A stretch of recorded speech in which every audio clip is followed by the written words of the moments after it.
Hello, and welcome to Eyes on Success, a weekly program covering a wide variety of topics of interest to people with vision loss. I'm Nancy Goodman Torpey. And I'm Pete Torpey. If you know that there's a way forward, it's much easier to start taking steps than if you feel like you're just going into the great unknown and you don't know what you're going to find. But if you know that the end is there, is sure, and you can get there, it's just so much more accessible. And today we'll be talking about a book that describes exactly how a newly blinded person can get over that transition. Guiding Emily was written by Barbara Hinske and describes the journey of this newly blinded woman with her first guide dog. Emily's story is continued in the newly released sequel, The Unexpected Path, and we will talk with the author, Barbara Hinske, about the new book, its inspiration, and what she learned when researching and writing both books. But first, for our tip of the week. This week's tip comes from Barbara Hinske.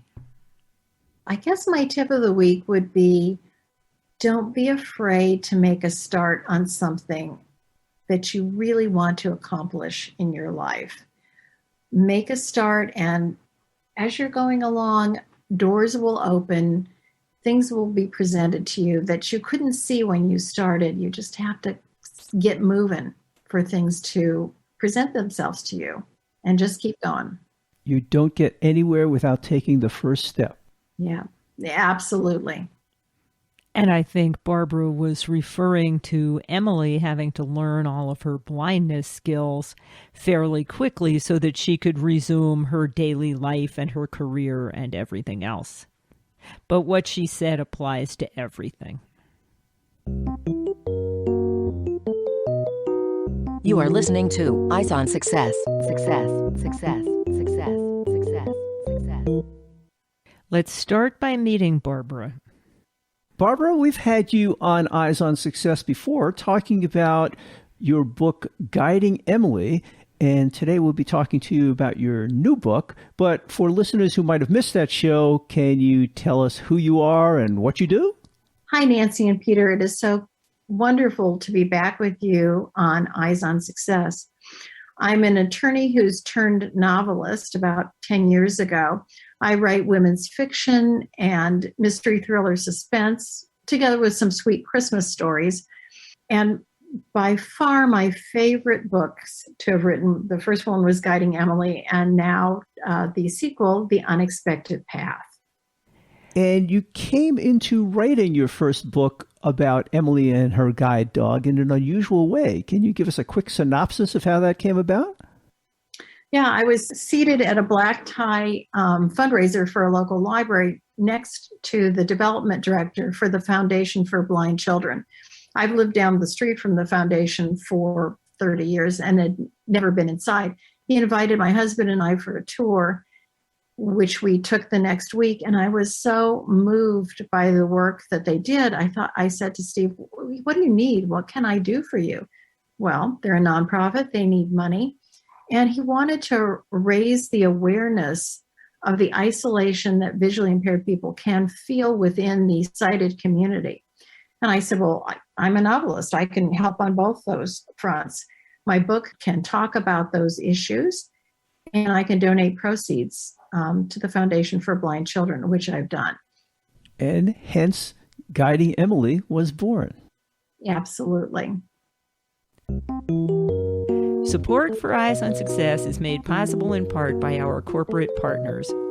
Find out more about partnership opportunities by sending an email to hosts@eyesonsuccess.net. This week's focus topic is The Unexpected Path, Barbara Hinske's sequel to Guiding Emily. Well, today we wanted to talk to you primarily about your new book, but maybe you can give us a quick run through of Guiding Emily and how that merges into your next book. Sure. Guiding Emily is the tale of a young woman named Emily Main who loses her eyesight in a tragic accident on her honeymoon. And it's got a parallel track with Garth, a black lab who is in training to become a guide dog. And it's their journey coming together. And it's a very sweet book. Some of it is actually told from the viewpoint of the dog, which is really kind of neat. Thank you. Writing Garth has been the most fun. And I think he's probably my character that I've written that people love the most. Oh, I definitely thought Garth was the best character in both books. Yeah, he deserves his own little fan club, and I probably should do a Facebook page for him and a TikTok account and all of that. So what prompted you to write the sequel? Well, like most authors, when you write a book, you wait and see what the reaction is to it to see if anybody wants to read more. And I was so overwhelmingly gratified by the reactions. It's now got over 500 reviews on Amazon, I think 4.3 star average. So from a commercial standpoint, it was successful enough to have a sequel.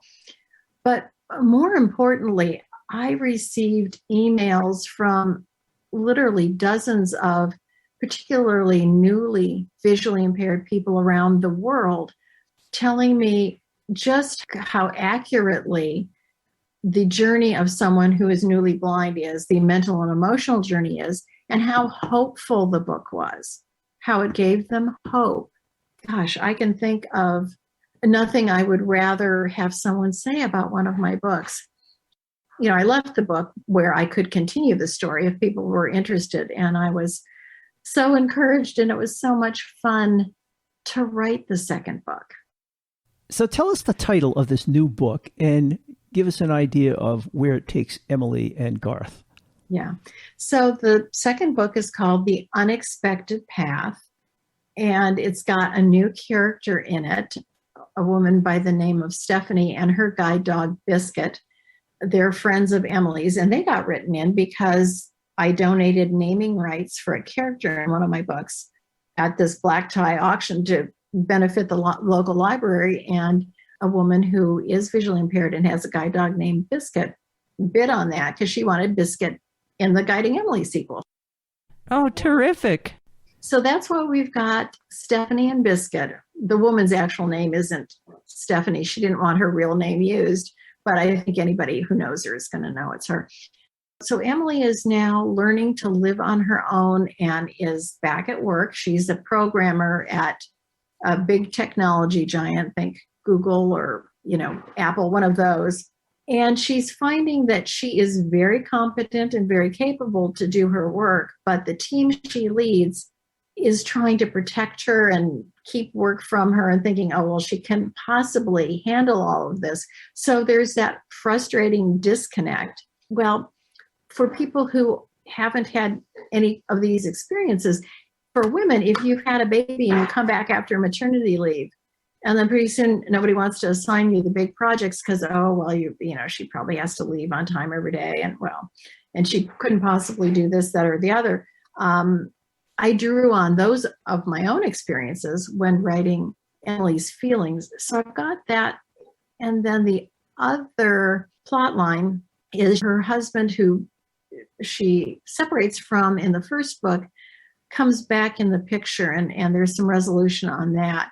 I wrote that plot line because I'm in screen talks with a number of outlets, and they've all said they would like to see a little different side of Connor, and who's her husband. That's why I wrote that in. Oh, interesting. Yeah. So it's really interesting to me to hear you describing the rationale behind all of these plot lines. My impression as a reader, and of course you wrote the books, but my impression as a reader was that the first book really focused on Emily getting used to being blind and developing her blindness skills and developing her independence. And the second book doesn't take place that much after the first book, but boy, she's really glommed on to all this access technology, and she's comfortable with the dog, and she's comfortable with herself, and she's really independent. And her biggest challenge is everybody else's attitude, and not just at work. There's a couple people who believe in her, but there's a whole lot of people she needs to convince.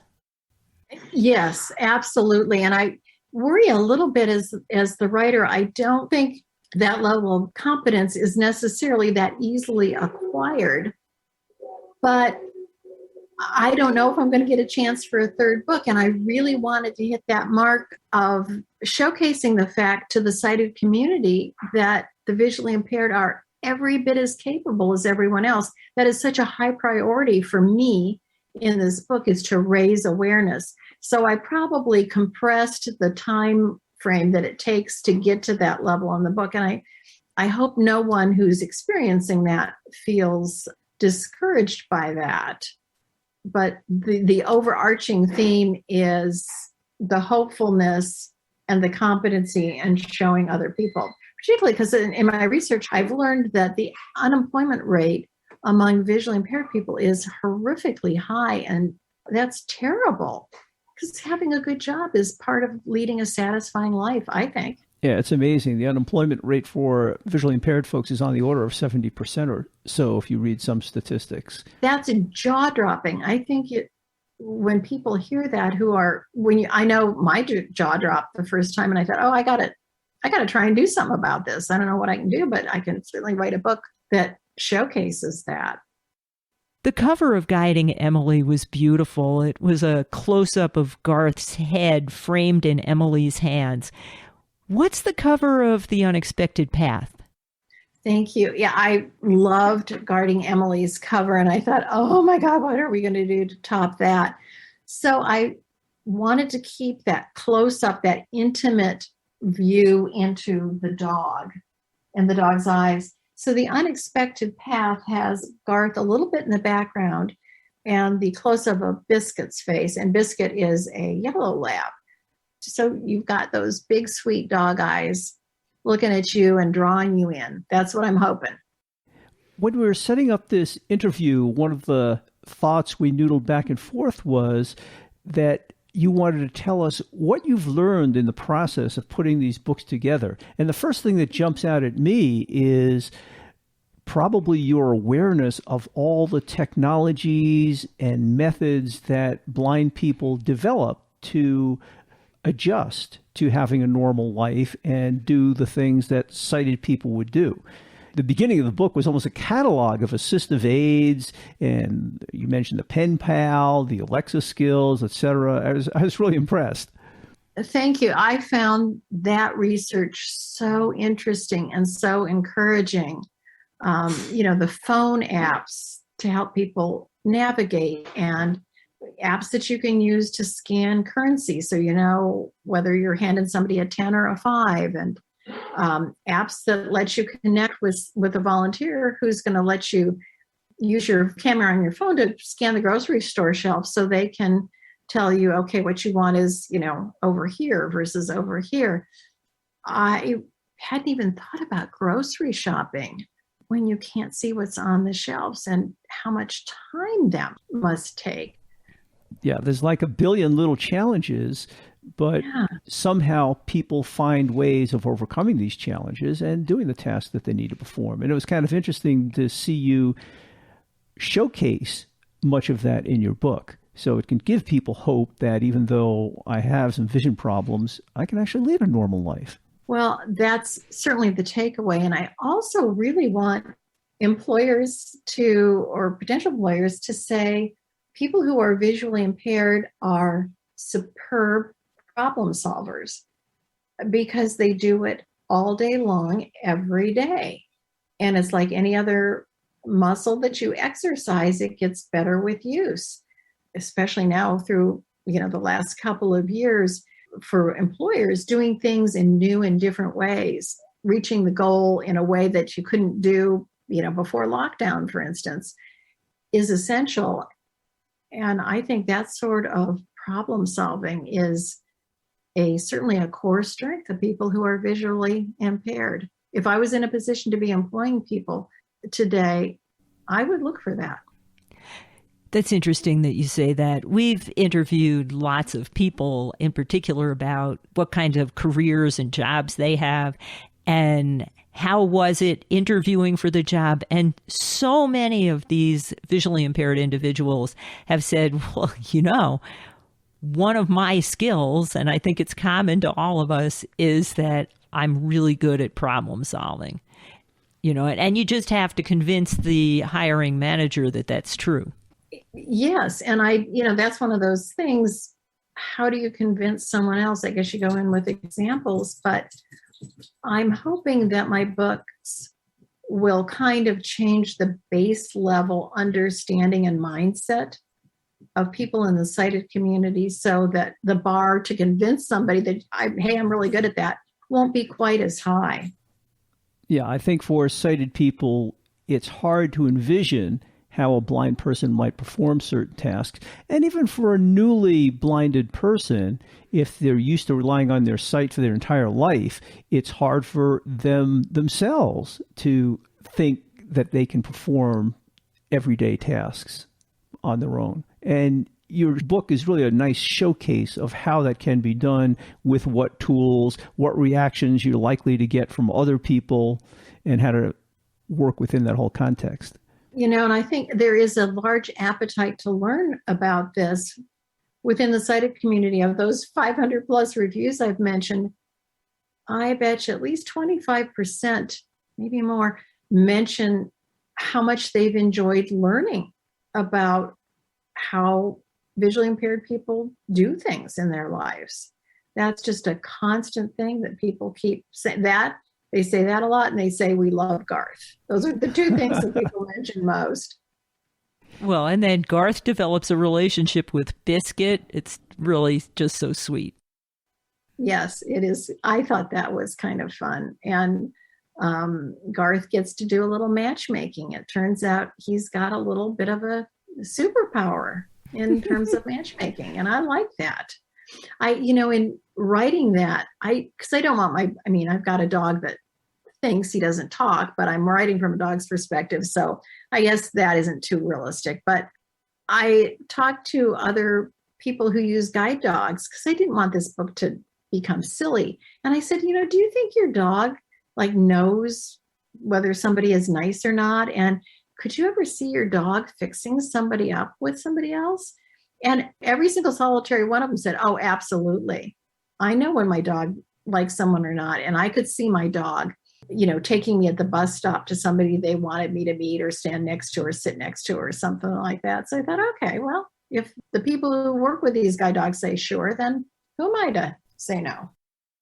Well, there really is a tight bond between the person and their guide dog. They're with each other all the time in critical situations. And so I'm sure there's a very strong bond between the two that way. How many people do you figure you've interviewed in order to research these books? 100 maybe. Wow. And all across the world. It's so crazy to me. I don't know if you know Lois Strachan in South Africa. Yeah. So she and I have struck up a friendship, and there's a woman in England who's got a podcast, and we go back and forth. That's part of the beauty of the internet, is that you can have a reach far more than you could just in your own little community. The other thing that's really neat about your book is it gives people hope by demonstrating these successful ways of going through life. And sometimes just knowing what resources are available and how people might do things if they have a vision problem is a help. You need the existence proof that it can be done. That's such a powerful statement, and I think so true. If you know that there's a way forward, it's much easier to start taking steps than if you feel like you're just going into the great unknown and you don't know what you're going to find. At least if you may have certainly some missteps and 2 steps forward and 1 step back a little bit along the way. That's true for most of us on whatever journey we're on. But if you know that the end is there, is sure, and you can get there, it's just so much more accessible. And that's partially how we target this show and our mission. We try to interview blind people who have very good professional careers that are rewarding and interesting. We try to talk about technologies that can be helpful to people with vision problems. And again, just knowing that the resources are there and that people have overcome these challenges can make it easier for the next person trying to do the same. Yeah. I'll tell you, since I've met people within the visually impaired community and the guide dog community, I haven't met anyone who hasn't been welcoming and encouraging and warm. And I'm sure that's not the truth. Big communities, there have got to be some jerks out there. There always are. But I sure haven't met any. It's a nice group of people. You also mentioned that you are working on some potential movie deals for these books. Can you talk a little bit about that? Yes, it's been kind of exciting. I mean, I've been out there pitching this everywhere I can and have been turned down by some pretty big outfits. Unfortunately, I've been turned down, but at least I got looked at. Probably can't talk about who's looking at it right now, but I've got two producers who I really like. We go back and forth all the time.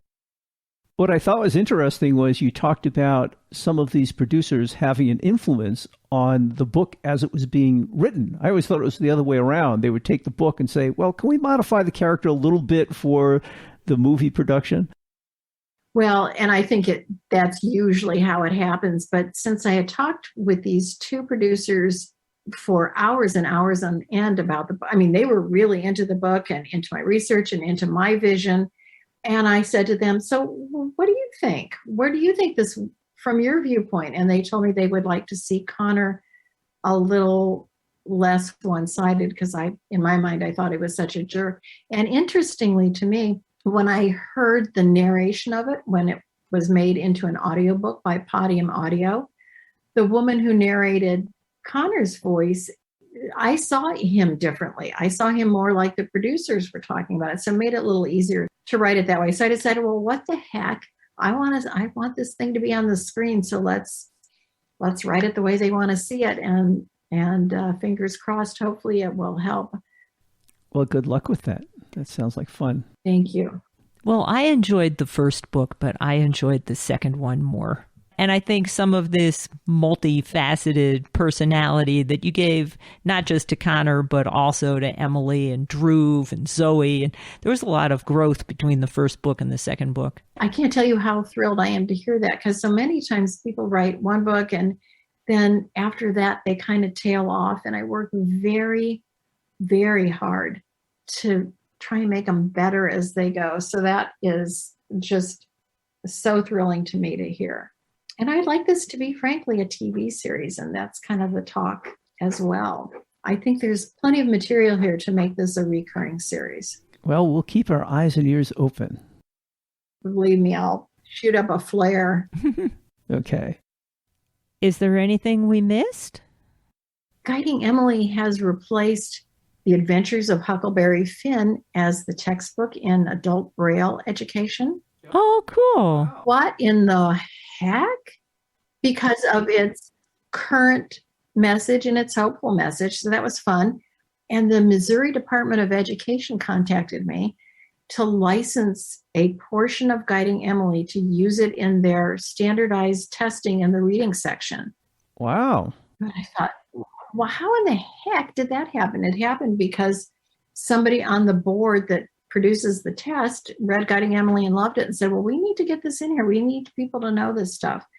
So I'll tell you what, as you think about your life and think about how am I going to get this out here, that's a perfect example of crazy ways that things can happen. That could you ever have made a business plan and say, okay, now the Missouri Department of Education? Of course not.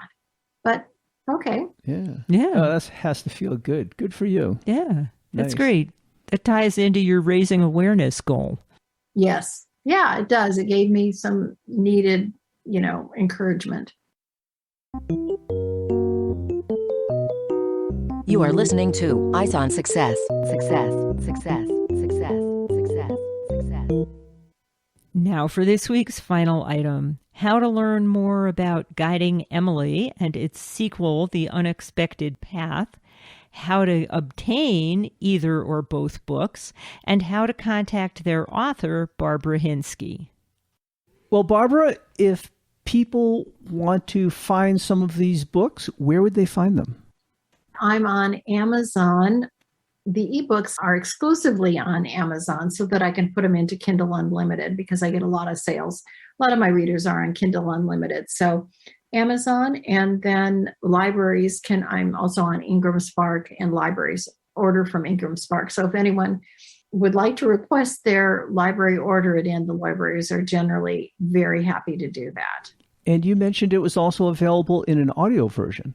Yes, and that can be accessed through Audible and on Amazon, yeah. Can you remind our listeners of the titles of the two books and what they would search for on Amazon or Audible to find them? Thank you. So the names of the books are Guiding Emily, and the second one is The Unexpected Path. And you can search under those names on Audible or Amazon, or my name, which is Barbara Hinske, Hinske. And if people are looking for others of your writings, they can look at your website? Absolutely. www.barbarahinske, BarbaraHinske.com. And of course, they're all up on Amazon. And if people want to contact you with questions or comments, how would they do that? I can be reached through my website, but I think a plain old email is just dandy, and that's Hinske, B as in Barbara, HINS as in Sam, KE, @gmail.com. Do you have a social media presence? I have enough social media to kill me. So I'm on TikTok, but I'm also on Facebook, B Hinske, and on Instagram as Barbara Hinske Author. Great. As usual, you can find all of that contact information in the show notes associated with this episode at www.eyesonsuccess.net. I also want to remind our listeners once again that Eyes on Success now has a new YouTube channel. So if you want to catch each weekly episode that way, we would encourage you to subscribe to our YouTube channel. That's it for show number 2147. Next week on Eyes on Success, we'll be talking about another podcast called Talk Description to Me.